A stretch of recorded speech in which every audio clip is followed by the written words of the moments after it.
Hello everyone, welcome back to slow and study. நம்ம last வீடியோவில் பட்ஜெட்டில் என்னென்னு பார்த்துருந்தோம். ஸோ இந்த வீடியோவில் நம்ம ஆர்டினல் யூட்டிலிட்டி கன்சூமர் ஈக்லிபிரியம் இருந்துட்டு நம்ம பார்க்க போகிறோம். ஸோ இந்த வீடியோ பார்க்குறதுக்கு முன்னாடி கண்டிப்பாக இதுக்கு முன்னாடி போட்ட 2 வீடியோ இன்டிஃபரன்ஸ் கர்வ் வீடியோவும் பட்ஜெட் லைன் வீடியோவும் இருந்துட்டு கிளியராக பார்த்துட்டு வந்துருங்க. ஸோ அதை பேஸ் பண்ணி தான் இருந்துட்டு இந்த கன்சூமர் ஈக்லிபிரியம் இருந்துட்டு நம்ம பார்க்க போகிறோம். ஸோ கன்சூமர் ஈக்லிபிரியம், நம்ம கன்சூமர் ஈக்லிபிரியம் கார்டினல் யூட்டிலிட்டியிலே இருந்துட்டு நம்ம பார்த்தோம். கார்டினல் யூட்டிலிட்டி என்ன? நம்ம maximising the utility of a consumer. அந்த பாயிண்ட் தான், எந்த பாயிண்ட் இருந்துட்டு கன்சூமருக்கு இருந்துட்டு மேக்ஸிமம் யூட்டிலிட்டி தருது, அந்த பாயிண்ட் தான் இருந்துட்டு கன்சூமரோட equilibrium point with this given income and market prices. So அதே தான், with this given income and market prices. அதுக்கு நம்ம 2 கண்டிஷன் ஆர்டினல் யூட்டிலிட்டி கான்செப்ட்ல இருக்கு. ஒன்று வந்துட்டு ஸ்லோப் வச்ச கண்டிஷன், நெசசரி கண்டிஷன் ஒன்று, அண்ட் செகண்ட் சஃபிஷியன்ட் கண்டிஷன், அதான் indifference curve convex to the origin. So இது எப்படின்னா சிம்பிள், நம்ம ஆல்ரெடி பார்த்தோம். இன்டிஃபரன்ஸ் கர்வ் இருந்துட்டு நமக்கு என்னென்னலாம் ஆப்ஷன்ஸ் ஒரு கன்சியூமருக்கு அவைலபிளா இருக்கு ஒரு லெவல் ஆஃப் யூட்டிலிட்டியில அப்படின்றத காட்டும். பட்ஜெட் லைன் இருந்துட்டு நமக்கு நம்மளோட இன்கம் அண்ட் பிரைசஸை வச்சுக்கிட்டு நம்மளால எவ்வளவு நம்மளால என்னென்ன காம்பினேஷன்ஸ்லாம் அந்த காம்பினேஷன்ஸ்ல வாங்க முடியும் அப்படின்றது தான் இருந்துட்டு நம்ம காட்டும். இதுல ஹிக்ஸ் அண்ட் ஆலன் என்ன சொல்றாங்கன்னா, கன்சியூமரோட யூட்டிலிட்டி இருந்துட்டு எங்க மேக்ஸிமைஸ் ஆகும்னா, எந்த பாயிண்ட்ல இருந்துட்டு பட்ஜெட் லைன் இருந்துட்டு இன்டிஃபரன்ஸ் கர்வுக்கு, ஹையர் இன்டிஃபரன்ஸ் கர்வுக்கு டான்ஜென்ட்டா இருக்கும், அந்த பாயிண்ட் தான் இருந்துட்டு கன்சியூமர் ஈக்லிபிரியம் பாயிண்ட். ஸோ அதான் இருந்துட்டு இந்த பாயிண்ட். டான்ஜென்ட் லைன்னா என்னன்றதும் நம்ம அந்த இன்டிஃபரன்ஸ் கர்வ் வீடியோல இருந்துட்டு கிளியரா பார்த்துருப்போம். அதை வச்சுதான் இருந்துட்டு நம்ம ஸ்லோப் எப்படி ஒரு கர்வ் கண்டுபிடிக்கிறதுன்னு இருந்துட்டு நம்ம பார்த்துருப்போம். ஸோ அதை பேஸ் பண்ணி தான். ஸோ டான்ஜென்ட் லைன்ன்றது ஒரு பாயிண்ட்ல மட்டும் அந்த கர்வ்ல டச் ஆகி போற லைன் தான் இருந்துட்டு டான்ஜென்ட் லைன். ஸோ இந்த பாயிண்ட் தான், ஈன்ற பாயிண்ட் தான் இருந்துட்டு ஹிக்ஸ் அண்ட் ஆலன் இருந்துட்டு கன்சியூமரோட ஈக்லிபிரியம் பாயிண்ட். இந்த பாயிண்ட் தான் இருந்துட்டு மேக்ஸிமம் யூட்டிலிட்டி தரும் அப்படின்றாங்க. ஸோ ஆல்ரெடி நம்ம பார்த்துருந்தோம் இல்லையா, டான்ஜென்ட் லைனோட ஸ்லோப் தான் இருந்துட்டு அந்த கர்வ்ல அந்த பாயிண்டோட ஸ்லோப் என்னன்னா, அந்த பாயிண்ட்டுக்கு நேரம் அந்த பாயிண்ட்ல மட்டும் டச் ஆகி போற டான்ஜென்ட் லைனோட ஸ்லோப் என்னவோ அதான் இருந்துட்டு அந்த கர்வ்ல அந்த பாயிண்டோட ஸ்லோப். ஸோ அப்போ இதுதான் இருந்துட்டு நம்மளோட இந்த ஃபர்ஸ்ட் கண்டிஷன். ஏன்னா நமக்கு பட்ஜெட் லைனோட ஸ்லோப் ஃபுல்லா எல்லா பாயிண்ட்ஸ்லுமே ஒரே ஸ்லோப் தான். நம்ம பட்ஜெட் லைனோட ஸ்லோப் தான் இந்த இடத்துல டான்ஜென்ட்டா அது இருக்கு. பட்ஜெட் லைன் தான் நமக்கு இங்க டான்ஜென்ட்டா இருக்கு. அப்போ பட்ஜெட் லைனோட ஸ்லோப் தான் இந்த கர்வ்ல இந்த ஈக்லிபிரியம் பாயிண்ட், இந்த ஈன்ற பாயிண்டோட ஸ்லோப்.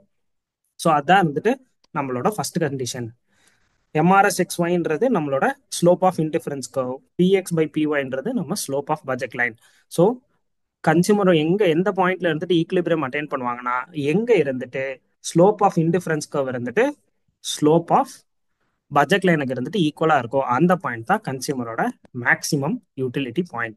ஸோ அதை தான் இருந்துட்டு நான் ஃபர்ஸ்ட் இருந்துட்டு எப்படி சொன்னேன்னா, எந்த இடத்துல பட்ஜெட் லைன் இருந்துட்டு இன்டிஃபரன்ஸ் கர்வுக்கு டான்ஜென்ட்டா இருக்கும், அந்த பாயிண்ட் தான் இருந்துட்டு ஈக்லிபிரியம் பாயிண்ட். டான்ஜென்ட்டா இருக்குனாலே அந்த இடத்துல 2 ஸ்லோப்பும் இருந்துட்டு ஈக்குவலா இருக்கு அப்படின்றது தான் அர்த்தம். ஸோ ஈன்றது தான் ஈக்லிபிரியம் பாயிண்ட். ஸோ கன்சியூமரால மேக்ஸிமம் அட்டைன் பண்ண முடிஞ்ச இன்டிஃபரன்ஸ் கர்வ் இருந்துட்டு ஐசி டூ தான் இருந்துட்டு கன்சியூமரால ஹையஸ்டா அவரோட பட்ஜெட் இன்கம் அண்ட் பிரைசஸ் வச்சுட்டு அவரால் அட்டைன் பண்ண முடிஞ்ச பாயிண்ட் ஐசி2. ஸோ இங்க உங்களுக்கு ஒரு டவுட் வரலாம், ஏன் இருந்துட்டு சி பாயிண்ட்டும் டி பாயிண்ட்டும் இல்லை? ஏன்னா இ பாயிண்ட் மாதிரியே தான் சி பாயிண்ட்லையும் டி பாயிண்ட்லையும் நம்மளோட இன்கம் ஃபுல்லா ஸ்பெண்ட் ஆயிடுச்சு. அப்புறம் ஏன் இருந்துட்டு சி பாயிண்ட்டும் டி பாயிண்ட்டும் இருந்துட்டு நம்மளுக்கு ஈக்குலிபிரியம் பாயிண்ட் இல்லை? ஏன்னா நம்ம அலாங் த பட்ஜெட் லைனே நம்ம மூவ் ஆயிட்டு வரோம். ஸோ சீன்ற பாயிண்ட் அட்டைன் பண்றோம். சீன்ற பாயிண்ட்ல இருந்து நம்ம மூவ் ஆயே போறப்ப நமக்கு ஈன்ற ஒரு பாயிண்ட் இருந்துட்டு அட்டைன் ஆகுது. அதுல பாக்குறப்ப நம்ம சீன்ற பாயிண்ட்ல ஐசி1ல தான் இருக்கும். ஆனா ஈன்ற பாயிண்ட்ல நம்மளால ஐசி2 அட்டைன் பண்ண முடியுது. ஹையர், நம்ம ஆல்ரெடி பார்த்துருக்கோம் இல்லையா, higher the indifference curve higher the level of utility. So ஐசி2ல இன்னும் அதிகமாக கன்சியூமருக்கு இருந்துட்டு யூட்டிலிட்டி கிடைக்குது. அதே மாதிரி தான் இங்க எவ்வளவு இன்கம் கொடுக்குறோமோ அதே லெவல் ஆஃப் இன்கம் தான் கொடுக்குறோம். பட் ஆனால் சியை விட நமக்கு அதிக யூட்டிலிட்டி இருந்துட்டு நமக்கு கிடைக்குது. அதே மாதிரி டில இருந்து நம்ம மூவ் ஆகி போனோம்னாலும், நமக்கு அலாங் த பட்ஜெட் லைனே மூவ் ஆகி போனோம்னாலும் நமக்கு இருந்துட்டு இன்னொரு பாயிண்ட் இருந்துட்டு அதே பட்ஜெட் லைன்ல அவைலபிளா இருக்கு வித் ஹையர் யூட்டிலிட்டி. ஸோ அதனால தான் சியும் டியும் இருந்துட்டு நமக்கு மேக்ஸிமம் யூட்டிலிட்டி பாயிண்ட் கிடையாது. ஏன்னா அதே பட்ஜெட்ல நம்ம கிட்ட இருக்கிற இன்கம் வச்சு நம்மளால ஹையர் இன்டிஃபரன்ஸ் கர்வான ஐசி2க்கு நம்மளால போக முடியும்னு ஒரு ஆப்ஷன் இருக்கிறப்ப இது ரெண்டும் கண்டிப்பா நமக்கு மேக்ஸிமம் யூட்டிலிட்டியா இருக்க முடியாது. ஸோ இதனாலதான் இருந்துட்டு ஈன்றதான் இருந்துட்டு நம்ம ஈக்குலிபிரியம் பாயிண்ட். ஏன்னா இந்த ஈன்ற பாயிண்ட்ல இருந்துட்டு நீங்க இந்த பக்கம் மூவ் ஆனாலும் சரி, இந்த பக்கம் மூவ் ஆனாலும் சரி, உங்களுக்கு இதை விட ஹையர் யூட்டிலிட்டி பாயிண்ட்டுக்கு இருந்துட்டு நம்மளால மூவ் ஆகவே முடியாது. ஸோ அதனாலதான் இருந்துட்டு இதுதான் இருந்துட்டு நம்மளோட maximum point. And second point இருந்துட்டு இன்டிஃபரன்ஸ் கர்வ். செகண்ட், இது நெசசரி கண்டிஷன். செகண்ட் கண்டிஷன் இருந்துட்டு indifference curve be convex to the origin. So இது இருந்துட்டு சஃபிஷியன்ட் கண்டிஷன் அப்படின்னு சொல்லுவோம். இந்த கண்டிஷனும் சாட்டிஸ்ஃபை ஆகணும். ஸோ இது எதுக்கு சொல்லுவோம்னா, இது கொஞ்சம் மேத்தமெட்டிக்கலா இது உங்களோட அண்டர்ஸ்டாண்டிங்காண்டி சொல்றேன். இதுக்கு ஆனா இது இருந்துட்டு இவ்வளோ டீப்பா நமக்கு தேவையில்லை. Indifference curve be convex to the ஆரிஜின்ற கண்டிஷன் தெரிஞ்சுக்கிட்டா போதும். இதை மேத்தமெட்டிக்கலாவும் டெரைவ் பண்ணலாம். ஏன்னா சீன்ற பாயிண்ட்ல இருந்து இன்டிஃபரன்ஸ் கர்வ் இந்த பாயிண்ட்டுக்கு நீங்க கீழே வந்தீங்கன்னா இந்த பாயிண்ட்ல உள்ள எல்லா பாயிண்ட்டுமே இருந்துட்டு உங்களால அட்டைன் பண்ண முடியும். ஓகே, சீன்ற பாயிண்ட்ல இருந்து அடுத்து நான் அப்படி மூவ் ஆறேன் பட்ஜெட் லைன்ல. பட் ஆனா எல்லா பாயிண்ட்டுமே இருந்துட்டு எனக்கு உள்ளதா இருக்கு. கரெக்டா, உள்ளதா இருக்கு. இந்த பாயிண்ட் எல்லாமே இருந்துட்டு நம்ம ஆல்ரெடி பார்த்துருக்கோம் ஃபீஸபிள் ஏரியா பாயிண்ட்ஸ். இந்த இடத்துல நம்மளோட இன்கம் ஸ்பெண்ட் ஆயிருக்கு அது ஃபுல்லா. ஸோ கண்டிப்பா அப்படின்னா இது எதுவுமே இருந்துட்டு நம்மளோட மேக்ஸிமம் யூட்டிலிட்டி பாயிண்ட் கிடையாது. பட் ஆனா இந்த ஈன்ற பாயிண்ட்ல இருந்து இந்த பக்கம் இன்டிஃபரன்ஸ் கர்வ்ல நீங்க மூவ் பண்ணாலும் சரி, இல்ல இந்த பக்கம் இன்டிஃபரன்ஸ் கர்வ்ல நீங்க மூவ் பண்ணாலும் சரி, நம்மளால நம்மளால அந்த பாயிண்ட் எதுவுமே இருந்துட்டு அட்டைன் பண்ண முடியாத பாயிண்டாவே இருக்காது. எல்லாமே இருந்துட்டு அன்அட்டைனபிள். இது எல்லாமே நான் ஃபீஸபிள் ஏரியா தானே, நம்ம பட்ஜெட் லைன்ல பாத்துருக்கோம் இல்லையா. இது எல்லாமே இருந்துட்டு நான் ஃபீஸபிள் ஏரியா. இந்த பாயிண்ட் எதுவுமே இருந்துட்டு நம்மளால இந்த பாயிண்ட் எதுவுமே இருந்துட்டு நம்மளால அட்டைன் பண்ண முடியாது. ஸோ அதனால இந்த ஈன்ற ஒரே ஒரு பாயிண்ட் தான் இருந்துட்டு கன்சியூமருக்கு மேக்ஸிமம் யூட்டிலிட்டி தர பாயிண்ட். வேற எந்த பாயிண்ட்டுமே இந்த ஐசி டூல அட்டைன் பண்ண முடியாது. ஐசி உள்ள எல்லா பாயிண்ட்டுமே இருந்துட்டு நமக்கு இன்ஃபீரியரா இருக்கும். இந்த கண்டிஷன் எப்போ வரும்னா இன்டிஃபரன்ஸ் கர்வ் கான்வெக்ஸா இருந்தா மட்டும்தான் நமக்கு சாட்டிஸ்ஃபை ஆகும். ஸோ இன்டிஃபரன்ஸ் கர்வ் கான்வெக்ஸா இருந்தா மட்டும்தான் நம்மளால இந்த ஈக்லிபிரியம் பாயிண்டவே இருந்துட்டு ஒரே ஒரு அந்த மேக்ஸிமம் யூட்டிலிட்டி கொடுக்கக்கூடிய பாயிண்ட் இருந்துட்டு நம்மளால ஃபைண்ட் பண்ண முடியும். அதனாலதான் இருந்துட்டு இதை சஃபிஷியன்ட் கண்டிஷன் நம்ம இருந்துட்டு சொல்லுவோம். இதை மேத்தமெட்டிக்கலாவும் நம்ம ப்ரூவ் பண்ணலாம். அந்த அளவுக்கு இது தேவையில்லை. இது அண்டர்ஸ்டாண்டிங்காக தான் எதுவும் சொன்னேன். இதை ஞாபகம் வச்சுக்கோங்க. ஸோ இந்த கண்டிஷன் நமக்கு எப்போ சாட்டிஸ்ஃபை ஆகும்னா இன்டிஃபரன்ஸ்க்கு கான்வெக்ஸா இருந்தால் தான் முடியும். ஸோ இதுலேயே உங்களுக்கு புரிஞ்சிருக்கும். அதனால தான் சீன்ற பாயிண்ட் இருந்துட்டு சில இருந்து நம்ம மூவ் பண்ணாலும் அதே யூட்டிலிட்டி இருந்துட்டு, அதாவது சில கிடைக்கக்கூடிய, ஏன்னா ஐசி ஒன்ல உள்ள எல்லாமே இருந்துட்டு நமக்கு ஒரே யூட்டிலிட்டி தான் தரும். அதான் இன்டிஃபரன்ஸ் கோட இதுவே. Different combinations of two good which will same level of satisfaction to the consumer. So இந்த சீன்ற பாயிண்ட்ல கொடுக்கக்கூடிய யூட்டிலிட்டி இருந்துட்டு நமக்கு கம்மியா இன்கம், இந்த பாயிண்ட்லாம் இருந்துட்டு நம்ம இன்கம் ஃபுல்லா ஸ்பெண்ட் ஆகாம இருக்கிற பாயிண்ட் இந்த பாயிண்ட்ஸ்லேயே இருந்துட்டு எனக்கு கிடைச்சிரும். கரெக்டா, இன்னும் என்கிட்ட ஒரு 20 ருபீஸ் 30 ருபீஸ் இன்கம் ஸ்பெண்ட் ஆகாம இருக்கிறப்ப என்னால இந்த யூட்டிலிட்டி அட்டைன் பண்ண முடியும். பட் ஆனா இங்க அப்படி இல்லை. ஈன்ற பாயிண்ட் விட்டு நான் எந்த பக்கம் மூவ் பண்ணாலும் என்னோட இன்கமோட அதிகமா இருந்துட்டு அமௌண்ட் தேவைப்படும். ஸோ அதனால தான் இருந்துட்டு இதுதான் மேக்ஸிமம் யூட்டிலிட்டி பாயிண்ட். இந்த பாயிண்ட்டை தவிர்த்து நம்மளால வேற எந்த பாயிண்ட்லையுமே இந்த ஹையர் லெவல் ஆஃப் யூட்டிலிட்டியை அட்டைன் பண்ண முடியாது. அப்படி அட்டைன் பண்ணோம்னா நமக்கு அதிகமாக இன்கம் தேவைப்படும். ஸோ இதான் இருந்துட்டு consumer equilibrium under ordinal utility approach. So சிம்பிளா எந்த பாயிண்ட்ல இருந்துட்டு ஸ்லோப் ஆஃப் இன்டிஃபரன்ஸ் கர்வ் இருந்துட்டு ஸ்லோப் ஆஃப் பட்ஜெட் லைனுக்கு ஈக்குவலா இருக்கும், அந்த பாயிண்ட் தான் இருந்துட்டு கன்சியூமர் ஈக்குலிபிரியம் பாயிண்ட். அது இன்னொரு விதமா சொல்லணும்னா எந்த பாயிண்ட்ல பட்ஜெட் லைன் இருந்துட்டு இன்டிஃபரன்ஸ் கர்வுக்கு டான்ஜென்ட்டா இருக்கும், அந்த பாயிண்ட் தான் கன்சியூமரோட equilibrium point where its utility is maximised with a given income and prices. இன்னொரு கண்டிஷன் இருந்துட்டு, இந்த கண்டிஷன் எப்போ இதாகும்னா இன்டிஃபரன்ஸ் கர்வ் வந்துட்டு கான்வெக்ஸ் டு த ஆரிஜினா இருந்தால் மட்டும்தான் முடியும். ஸோ இது கன்சியூமர் ஈக்குலிபிரியம். ஸோ நம்ம எப்பயும் போல கன்சியூமர் ஈக்குலிபிரியம் டெரைவ் பண்ணக்கப்புறம் ஓவராலாக அந்த கன்சியூமர் பிஹேவியரில் போகிறோம். ஒரு எல்லா கான்செப்ட் கார்டினல்லையும் நம்ம இப்படி தான் கார்டினல் பார்த்ததுக்கப்புறம் அந்த கார்டினல் மூலியமா எப்படி மார்ஷல் அவரோட டிமாண்ட் கர்வ் டெரைவ் பண்றாருன்னு பார்த்தோம். எண்ட் ஆஃப் த இது இந்த கன்சியூமர் தியரி இருந்துட்டு டிமாண்ட் டெரைவ் பண்றது தான். ஸோ அடுத்து நம்ம அதே மாதிரி ஆர்டினல்ல எப்படி இருந்துட்டு இதே இன்டிஃபரன்ஸ் கர்வ் பட்ஜெட் லைனை வச்சு நம்ம இருந்துட்டு டிமாண்ட் கர்வ் டெரைவ் பண்றோம் அப்படின்றத பார்த்துக்கோம். இதுவும் உங்க அண்டர்ஸ்டாண்டிங்க்கு பார்த்துக்கோங்க. ஸோ இந்த ஃபர்ஸ்ட் டயக்ராம் பாருங்க. இந்த ஃபர்ஸ்ட் டயக்ராம்ல இப்போ டிமாண்ட் கர்வ்ன்றது என்னது, ப்ரைஸுக்கும் குவான்டிட்டிக்கும் உண்டான ரிலேஷன்ஷிப். ப்ரைஸா, ரைட்டா. ஸோ இப்போ இந்த ப்ரைஸ்ன்ற ஃபேக்டர் தான் நம்ம வந்து வச்சு தான் இருந்துட்டு இப்போ டிமாண்ட் கர்வ் இருந்துட்டு டெரைவ் பண்ண போறோம். ஸோ நம்ம already shift in budget lines இருந்துட்டு பார்த்துருப்போம். அந்த பேசிஸ்ல இந்த டயக்ராம் பாருங்க. ஃபர்ஸ்ட் டயக்ராம்ல நம்ம பெட் எடுக்கிறோம்னா கண்டினியூஸா பிரைஸ் இருந்துட்டு பிரைஸ் ஆஃப் எக்ஸ் இருந்துட்டு ஃபால் ஆகுது. அதாவது P1 பிரைஸ்ல இருந்து P2க்கு போகுது, அதே மாதிரி P2 பிரைஸ்ல இருந்து P3க்கு போகுது. ஸோ இது மாதிரி பிரைஸ் டிக்ரீஸ் ஆச்சுன்னா நம்ம ஆல்ரெடி என்னன்னு பார்த்துருக்கோம், ஒய்யோட இதுல எந்த சேஞ்சும் இருக்காது, எக்ஸ் மட்டும் ரைட்வர்ட் ஷிஃப்ட் ஆகிட்டே வரும்.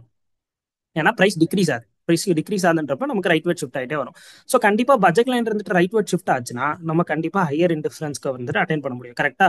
ஸோ இதே டயக்ராம்லேயே பார்த்தீங்கன்னா இந்த பாயிண்ட்ல இருந்து சப்போஸ் பட்ஜெட் லைன் இருந்துட்டு ரைட்வர்ட் ஷிஃப்ட் ஆச்சுன்னா என்னால் IC3 இருந்துட்டு அட்டைன் பண்ண முடியும் இல்லையா, பிரைஸ் டிக்ரீஸ்னால. அதே கேஸ் தான் இருந்துட்டு இங்க. ஸோ ஃபர்ஸ்ட் P1ல இருந்து P2க்கு பிரைஸ் ஷிஃப்ட் இங்க டிக்ரீஸ் ஆகிறப்ப X1ல இருந்து X2க்கு நம்ம இருந்துட்டு பட்ஜெட் லைன் இருந்துட்டு ஷிஃப்ட் ஆகுது. அதனால நம்ம IC1ல இருந்து IC2க்கு இருந்துட்டு நம்மளோட ஈக்குலிபிரியம் பாயிண்ட் இருந்துட்டு மூவ் ஆகுது.